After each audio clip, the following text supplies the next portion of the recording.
जल्दी जल्दी भागो, जल्दी जल्दी भागो, नहीं तो जो करना है सरकार करेगा। एग्जिस्टिंग फॉरेनर्स एक्ट है, कोई नया कानून नहीं है। और ये लोग चला जाना चाहिए। और उनका बांग्लादेशी जो नागरिक है उनका लेने का जिम्मेदार तो है उनका। तो जब हम लोग यहाँ से बोल रहा था तो अब वहां से उनका जो स्पोक्स पर्सन है, मैं देखा था सोशल मीडिया में और यूट्यूब में आया, जो उन्होंने बताया जो बांग्लादेशी है वो तो हम लोग ले लेगा। ये सब बांग्लादेशी है, उसको ले लेना चाहिए। लेकिन ये लोग को, पुलिस को हम लोग बता दिया जेल में भेजने का जरूरत नहीं है।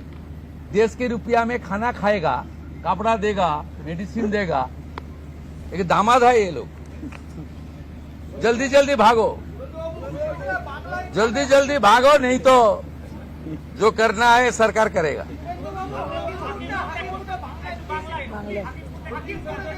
না না, আমি হাকিমপুর সম্পর্কে জানি না, আমি মিডিয়াতে দেখছিলাম। কিন্তু এটা নতুন কিছু নয়, প্রেজেন্ট অ্যাক্টই রয়েছে। এবং আমরা বলে দিয়েছি যে বাংলাদেশের অবৈধ অনুপ্রবেশকারী তাদেরকে কোর্টে পাঠানোর কোনো দরকার নেই, আইনে নেই। সরাসরি পুলিশ নেবে এবং বিএসএফ এর হাতে হ্যান্ডওভার করবে।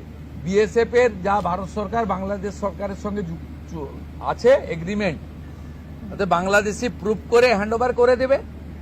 আমাদের জেলে 3 মাস 6 মাস 2 বছর রেখে আপনার চাল, আপনার ডাল, আপনার তেল, আপনার মাছ, আপনার ডিম, আপনার কাপড়, আপনার মেডিসিন ওদেরকে দেব কেন? এটা তো ভারতীয়দেরই ক্ষতি হচ্ছে, আমাদের রাজ্যেরই ক্ষতি হচ্ছে।